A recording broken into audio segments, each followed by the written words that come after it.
Hola a todos, ¿cómo están? Yo soy Edgar, bienvenidos a mi canal. Si es la primera vez que estás aquí, suscríbete, activa la campanita de notificación y dale like, porque el día de hoy vamos a estar hablando de la evaluación desde la perspectiva de la nueva escuela mexicana. A lo largo de este video vamos a hablar de los cambios en la evaluación, qué se entiende por aprendizaje y evaluación desde la perspectiva de la nueva escuela mexicana, también la evaluación formativa que se propone en este plan de estudios, los tipos y los instrumentos de la evaluación.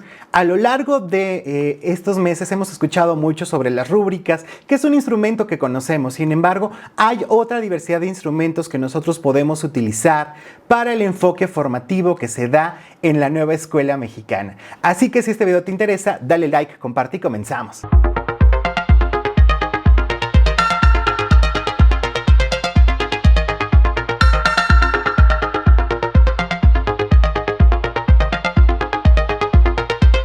Hola, buenas tardes a todas, a todos. Les agradecemos mucho que nos acompañen esta tarde para reflexionar sobre la evaluación formativa, cómo la NEM ha planteado la evaluación. En esta sesión vamos a revisar en primera instancia qué ha pasado con la evaluación, cómo se concibe actualmente el proceso evaluativo, cómo se relaciona con el proceso de aprender y qué instrumentos, qué debemos de pensar, cómo debemos diseñar antes de evaluar a nuestros estudiantes. Entonces, la intención de esta plática es recuperar sus prácticas. No vamos a revelar nada que ustedes no conozcan, simplemente vamos a ir puntualizando y a recuperar aquello que ustedes habitualmente hacen en el aula para poder sistematizarlo y reflejarlo en los materiales didácticos. Lo primero que quisiera plantearles son estos 3 puntos que tienen que ver con ¿cuáles son nuestras prácticas evaluadoras? Yo los invito a que reflexionen un poco sobre cómo evalúan, qué tipo de procedimientos, de procesos y de concepciones subyacen en sus prácticas evaluadoras. Si conocen perfectamente a quién están evaluando, qué propósito tiene la evaluación y cuál es el fundamento y los valores que sustentan sus prácticas evaluadoras. Una segunda pregunta o un segundo tema de reflexión pues sería ¿cuáles son las funciones pedagógicas que tiene la evaluación que llevamos a cabo en el aula? Queremos propiciar, como bien nos dice el doctor Tiburcio Moreno, prácticas ricas o pobres.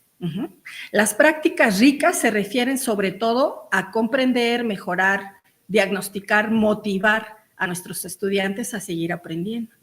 Y las prácticas pobres se van a enfocar mucho más en medir, en un enfoque de la evaluación muy centrado en la rendición de cuentas, que no necesariamente le va a ayudar a seguir aprendiendo. El tercer punto que me gustaría que ustedes reflexionen es cómo podemos mejorar la evaluación. Como también nos dice Philippe Renaud cuando en su libro menciona cómo formar en la reflexión desde la escuela normal, pues justamente la manera de mejorar nuestras prácticas evaluadoras es reflexionando sobre nuestra práctica. Recuerden que la reflexión es una habilidad que se desarrolla, por tanto, solo se puede mejorar nuestra calidad de reflexión haciéndolo cotidianamente, ¿no? Hoy vamos a hablar más adelante de este punto, ¿vale? Entonces, reflexionen sobre estos tres elementos que les planteo, porque justamente de estas acciones derivará aquella propuesta evaluativa que hagamos. Ahora sí, ¿cómo ha cambiado la evaluación? El mismo doctor Tiburcio Moreno nos plantea que la evaluación hoy en día pues no la podemos concebir de la misma manera que hace 20, 30 o incluso 10 años. ¿Por qué? Hoy en día hablamos de la evaluación del aprendizaje, para el aprendizaje y como aprendizaje, es decir, el concepto mismo de evaluación se ha modificado y con ello la forma en que lo llevamos a cabo en el aula. Ese es el primer punto que ha cambiado con relación a la evaluación. El segundo tiene que ver con los actores. Antes, ¿quién evaluaba? Pues solo los y las profesoras, ¿no? No había otros actores en el proceso evaluativo. Hoy en día los alumnos se evalúan entre sí, se evalúa el mismo estudiante, tenemos evaluaciones externas, observación de pares, tenemos muchos actores entrando al proceso evaluativo. Por tanto, tenemos que mejorar nuevamente nuestra fundamentación de este proceso. Eso nos lleva al tercer cambio, que es un cambio metodológico. Ese cambio metodológico ha llevado a que diversifiquemos los instrumentos, diversifiquemos las estrategias con las cuales evaluamos y con ello se enriquezca esta experiencia para los estudiantes y se complejice el trabajo de las y los profesores. Entonces, estos son 3 cambios fundamentales a los que tenemos que atender, porque nos lleva a abandonar prácticas que hoy en día ya no son consistentes con lo que está sucediendo en la realidad del aula y, sobre todo, con lo que nos plantea la nueva escuela mexicana. ¿Vale? Deberíamos de empezar también por pensar qué es aprender, ¿no? Entonces, cuando vamos a plantear nuestra estrategia evaluadora, debemos de pensar qué significa para nosotros aprender, qué establece el marco normativo a propósito del aprendizaje. Si ustedes, como ya lo han hecho, ya han revisado los documentos, ustedes recordarán que en el Plan y Programa de Estudios 2022, la Secretaría de Educación Pública establece que el aprendizaje debe ser significativo.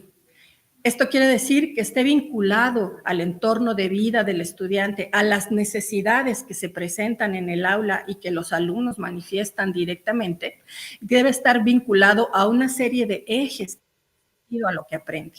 No estamos ya en el momento de centrarnos solamente en los contenidos, como tal vez en otro momento del aprendizaje y de las concepciones del aprendizaje se trataba. Hoy en día estamos buscando experiencias complejas que desarrollen en los estudiantes pues un aprendizaje que vaya mucho más allá de los contenidos. En la siguiente lámina podemos ver que se establecen tres principios clave. Puede haber más, yo estoy sintetizando. 3 principios que van a guiar nuestro proceso de aprendizaje en el aula. Primero, que los estudiantes son actores de la experiencia. Que estas experiencias de aprendizaje tratan de vincular con problemas de la realidad, con fenómenos que se presentan en la vida cotidiana del estudiante. A propósito de la vida cotidiana que revisaron en el Consejo Técnico. Y por último, que debemos de construir situaciones donde los estudiantes pues pongan en marcha lo que saben, desarrollen nuevas habilidades, se vinculen con los valores de su comunidad y con los valores que nos establece la nueva escuela mexicana.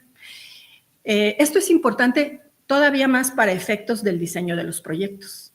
No, los proyectos no se tratan, como ya se dijo la semana pasada, de una colección de actividades sueltas, sino que estas actividades deben estar interrelacionadas para que den cuenta de lo que el estudiante aprende, vayan guiando la trayectoria que va siguiendo el estudiante a propósito de los contenidos, los ejes, la socialización y todo aquello que como fenómeno se va a desplegar en el aula. Entonces, estos puntos particularmente no hay que perderlos de vista cuando estamos diseñando los proyectos y, en consecuencia, los materiales.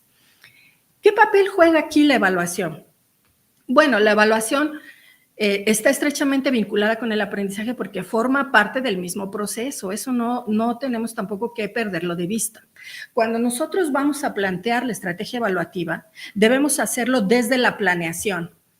Cuando estamos diseñando un proyecto, ya tenemos que estar pensando en qué momentos vamos a evaluar, cuáles van a ser las evidencias, qué instrumentos vamos a utilizar, cómo vamos a sistematizar la información y cómo la vamos a comunicar a padres, madres y estudiantes. Entonces, el aprender y el evaluar son 2 acciones que forman parte de un mismo proceso. Aquí valdría la pena establecer la diferencia con la calificación. Recuerden que hoy en día también estamos en un proceso de diferenciar la calificación, que es un proceso más bien administrativo y que en el preescolar además no se lleva de esta manera, de la evaluación. Entonces la calificación pues es una acción mucho más concreta, menos abarcadora, que no va a dar necesariamente cuenta del aspecto cualitativo del estudiante y de lo que logró en este trayecto. Entonces también hay que tener presente que estamos separando calificación de evaluación. ¿Qué nos dice la NEM sobre la evaluación? Al igual que como se plantea en el texto de vida cotidiana, esta relación dialógica entre los diferentes actores de la comunidad educativa, en la evaluación vamos a tener el mismo fenómeno. La evaluación es sobre todo un proceso comunicativo, como lo es la acción pedagógica, como es lo que hacemos todos los días trabajando con los estudiantes. Evaluar sobre todo es conversar a propósito de qué ha hecho, qué puede mejorar, en qué se equivocó y utilizar ese error para seguir aprendiendo, como continuamente nos lo recuerda el doctor Ángel Díaz Barriga. Entonces, este aspecto dialógico de la evaluación debe estar presente y los proyectos pues se prestan mucho para ello porque vamos por etapas recuperando lo que hemos hecho en la anterior para mejorarlo a la siguiente y casi siempre los proyectos los vamos a cerrar reflexionando sobre los logros y estableciendo posibles mejoras. Otro aspecto importante es el marco de acción. Toda la NEM y particularmente los proyectos están vinculados al territorio y a la comunidad. Solo de esta manera son significativos para los estudiantes. De ahí que en los materiales didácticos tengamos que plantear una diversidad de propuestas para que en cada contexto se pueda recuperar. Del mismo modo, la evaluación tiene este marco de acción, la comunidad y el aula. Y el último aspecto funciones que establece la NEM para la evaluación, pues es la autorreflexión. Si es una conversación, al final de esta conversación deberíamos de poder pensar sobre cómo podemos mejorar, qué podemos seguir aprendiendo. En el caso de los preescolares, pues cómo los estamos motivando para que sigan aprendiendo, que no generemos en ellos frustración, ¿no? Por aquello que no han logrado de acuerdo a ciertas expectativas planteadas. Pensar que estamos evaluando respecto al propio estudiante y no comparativamente, eso también es algo importante de tomar en cuenta cuando planteamos estrategias evaluadoras. Sobre las funciones, pues vamos a poner en evidencia el logro del estudiante. Vamos a poder emitir una valoración. Por ejemplo, cuando usamos el portafolio, estamos comparando, estamos recuperando diferentes recursos diferentes evidencias del trayecto formativo y comparando el principio con un momento intermedio y el final. Entonces, para eso nos va a servir la evaluación y particularmente el portafolios. También nos va a servir para que podamos establecer esta conversación, para dar una retroalimentación al estudiante y decirle, ayudarlo, colaborar, ajustar la ayuda pedagógica para que pueda seguir adelante. Ahora, sobre los tipos de evaluación, es importante diferenciar los tipos de evaluación que tenemos, que podemos utilizar en el aula a lo largo del proceso. A veces se piensa que toda la evaluación que no es final es formativa y no es así. También se piensa que la evaluación sumativa siempre es final y tampoco es de esa manera. Entonces, quisiera revisar brevemente algunos de los tipos fundamentales de la evaluación. La primera diferencia sería la formativa y la sumativa. La formativa, recuerden que es aquella que va a ayudar a que el estudiante mejore en su proceso de aprender. Esa sería la característica clave de la evaluación formativa. La evaluación sumativa, por otro lado, lo que nos va a ayudar, pues es a este control administrativo. A veces los instrumentos de la evaluación sumativa no están contextualizados, por tanto, no siempre nos van a dar un panorama amplio de lo que el estudiante ha aprendido, ¿no? Entonces, esa creo que es la diferencia clave. Por otro lado, y como ustedes saben, porque lo hacen cotidianamente, tenemos cuando menos 3 momentos de la evaluación, una diagnóstica, una de proceso y una evaluación final. Sobre esto no voy a ahondar porque también se trabajó en el consejo técnico y creo que ustedes lo tienen muy fresco. Otro tipo de evaluación es el que tiene que ver con los actores de la evaluación. Ajá. ¿Es una autoevaluación? ¿Es una coevaluación? ¿O es una heteroevaluación? Sobre los dos primeros, yo invito realmente a que llevemos a cabo estas prácticas desde el preescolar, porque eso nos ayuda a desarrollar el pensamiento crítico en el estudiante, también nos ayuda a desarrollar la comunicación entre los mismos estudiantes, a aprender a decir las cosas de la mejor manera, pero con certeza. También nos va a ayudar a que aprendamos a utilizar instrumentos. Va a facilitar este valor de la NEM, que es la honestidad, ¿no? Entonces, creo que son prácticas que no siempre se llevan a cabo en las aulas prácticamente en ningún nivel educativo y que debemos de impulsar desde el preescolar. Que la evaluación formativa va a tener funciones, atributos, momentos, instrumentos y evidencias. Y vamos a entrar con estos 2 puntos. Primero, sobre la evaluación como sistema complejo, como un proceso complejo. Pues debemos de plantear las fases y momentos en las cuales se lleva a cabo. Fíjense cómo aquí pusimos presupuestos institucionales. ¿Qué quiere decir esto? Que debo considerar el marco de la NEM, debo considerar el contexto de la escuela, del estudiante y del aula, y debo de tener un enfoque teórico que guía mi acción y que en este caso está establecido en el nuevo modelo educativo. Entonces, esos tres insumos van a propiciar que yo pueda plantear ciertas estrategias y, a propósito de esas estrategias, desarrollar instrumentos puntuales. Este sistema de evaluación pues me va a llevar a una evaluación mucho más robusta, más amplia y mucho más cercana al estudiante que si solo integro una estrategia y un instrumento. Sobre los instrumentos, ¿qué tendría que preguntarme? En general, podemos plantear muchas más preguntas para diseñarlo. Sin embargo, solo planteo aquí 3 preguntas clave. La primera de ellas sería, ¿qué se evalúa? ¿A quién evalúo? ¿Y en qué contexto? Si yo voy clarificando estas respuestas, es muy probable que pueda establecer una estrategia que sea útil para los estudiantes. Y en línea con esto, bueno, pues tenemos diferentes técnicas e instrumentos. Fíjense que a veces encontramos en los libros que una posición muy determinista de, bueno, en la lista de cotejos solo es instrumento de la técnica de la observación, pues no es verdad, ¿no? Porque también la lista de cotejo nos puede servir para el análisis documental. Entonces, lo que hicimos nosotros es esta pequeña tabla donde cruzamos las técnicas con los instrumentos.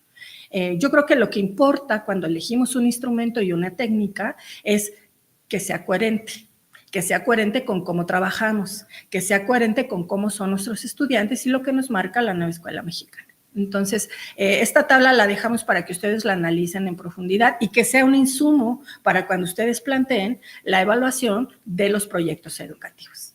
Vamos a mencionar brevísimamente, 4 instrumentos que son de utilidad. La primera es la lista de cotejo, que es pues yo diría que es un instrumento infravalorado y que cuando tenemos sobre todo gran volumen de alumnos nos puede ser de gran utilidad. También tenemos la escala, las rúbricas y los portafolios. Por lo que se refiere a la lista de cotejo, voy a pasar directamente a la tabla del ejemplo, la tablita verde, donde podemos ver que en la lista de cotejo solo vamos a evaluar presencia o ausencia de elementos. Estos elementos deben estar agrupados en una categoría. Les pongo aquí un ejemplo. La categoría es nombra y señala las partes del cuerpo. Y después tiene los diferentes elementos del cuerpo que vamos a ver si los está reconociendo, si los nombra y señala. Entonces, es importante que cuando hacemos los instrumentos hagamos categorías, porque a veces pasa que sobreevaluamos un elemento y desestimamos otro, ¿no? Entonces, tratemos de tener un balance cuando hacemos nuestros instrumentos. Otro, y vamos a pasar a la lámina 24, es la escala de medición. La escala de medición nos va a servir para evaluar sobre todo actitudes. Recuerden que una escala pues me va a marcar de la frecuencia, me puedo tener una escala de opinión, puedo tener una escala de tiempo, puedo tener muchos tipos de escalas que van a poder revisar también en esta presentación, pero que al final nos va a permitir graduar los elementos. Como ven, en este ejemplo también están delimitados por categorías. Este es una escala de comportamiento en preescolar y jardín infantil. Les puse también la referencia para que tengan oportunidad de consultarla posteriormente. Y esta escala, ¿qué va a evaluar? Pues cómo se porta el niño o la niña en la escuela en esa etapa de la vida. Y para eso marca cinco niveles la escala, de nunca a siempre. Entonces, las escalas también son sumamente útiles. Ahí les recomiendo que utilicen escalas que ya están sistematizadas, validadas y estandarizadas y que nos dan certeza sobre los datos que estamos recabando. Como ven, está planteada en términos de aseveraciones y no de preguntas, ¿no? Eso también creo que es importante en el diseño de los instrumentos, al igual que pasa con la lista de cotejo. Por lo que se refiere a las rúbricas, que sería nuestra siguiente lámina, las rúbricas, pues, son matrices de valoración. Estas matrices de valoración nos van a permitir ver en qué nivel de desempeño se encuentra el estudiante respecto a ciertos criterios. En ese sentido, las rúbricas son el instrumento clave, diría, de la evaluación formativa, de la evaluación auténtica, porque es lo que más va a vincular un trabajo en su contexto y en referencia al mismo estudiante. Las rúbricas de valoración tienen diferentes elementos y propósitos muy específicos, ¿no? Número 1, tiene niveles progresivos de dominio. Ahorita vamos a ver con la diferencia con las escalas, porque a veces encontramos, si buscamos en internet o incluso en publicaciones reconocidas, que hay una confusión entre una escala y una rúbrica. Entonces, la rúbrica siempre va a tener niveles progresivos de dominio, va a tener diferentes criterios que vamos a evaluar y estándares de ejecución. Podemos ver en la siguiente lámina un ejemplo de los elementos que podemos integrar en la rúbrica. Debemos de tener siempre nuestra descripción, nuestros niveles de desempeño y los aspectos a evaluar. Y les puse un ejemplo de cómo podemos ver rúbricas, en este caso holística. Vean que tiene diferentes niveles, en este caso del 1 al 5, y tiene descriptores globales de la acción. Creo que estas nos pueden servir mucho en preescolar para observar el trabajo del estudiante en el aula. Sin embargo, tenemos también rúbricas específicas o rúbricas analíticas como esta que estamos viendo, que va a tener niveles de desempeño y los descriptores por cada criterio. A lo mejor estas son las rúbricas más comunes a las que nos enfrentamos. Algo importante de la rúbrica es que debe tener descriptores, es decir, la descripción de cada nivel y criterio. De otro modo, no es una rúbrica, no nos ayudaría a identificar el nivel de desempeño del estudiante. Esta rúbrica, si vemos en la siguiente lámina, tiene 7 criterios. No la puse toda porque es bastante grande, pero les compartimos la liga para que ustedes la puedan descargar. Esta rúbrica evalúa 7 aspectos y tiene 4 niveles de desempeño. Entonces, es un instrumento bastante complejo y que puede ser muy certero y, sobre todo, que nos puede dar pie a tener esta conversación y diálogo con los estudiantes, ¿no? El tema de las rúbricas es sumamente amplio y probablemente podamos tener con posterioridad pues una formación específica sobre este punto. Por lo que se refiere al portafolios, el portafolios es una herramienta que también, y sobre todo en estas edades, nos va a permitir dar cuenta de qué ha aprendido el estudiante, cómo ha sido su desarrollo a lo largo del ciclo escolar. El portafolios, bueno, pues se ha utilizado en todos los niveles educativos, sobre todo en la educación profesional, por ejemplo, los diseñadores, también en el campo de la salud, en el campo de la medicina, pues tenemos portafolios, ¿no? de casos clínicos. Y en el caso de la educación también. El portafolios no es una herramienta nueva en el preescolar, se ha realizado continuamente. Y yo aquí retomo esta definición de Arbezú y Argumedo, que nos dicen que es una colección estructurada de evidencias. Fíjense que no es nada más juntar todos los trabajos del estudiante, sino que debemos de estructurarlos igualmente respecto a ciertos criterios, a cierto tipo de trabajo que hace el estudiante y que además debe dar pie a la reflexión.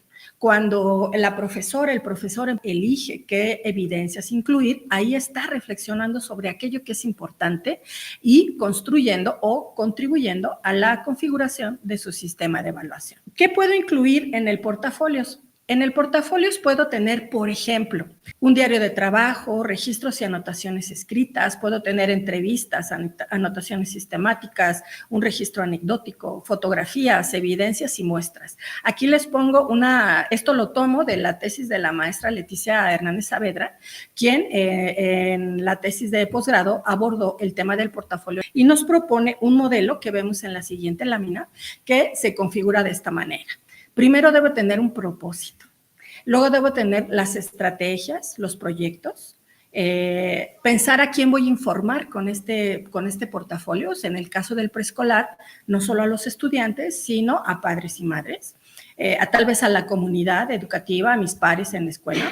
Debo tomar en cuenta los conocimientos previos y la construcción del portafolio, los diferentes elementos. proyectos. Entonces, este modelo, pues yo creo que, bueno, ya lo adaptamos un poco a lo que nos plantea la NEM y lo que nos implica para nosotros en el desarrollo de los proyectos.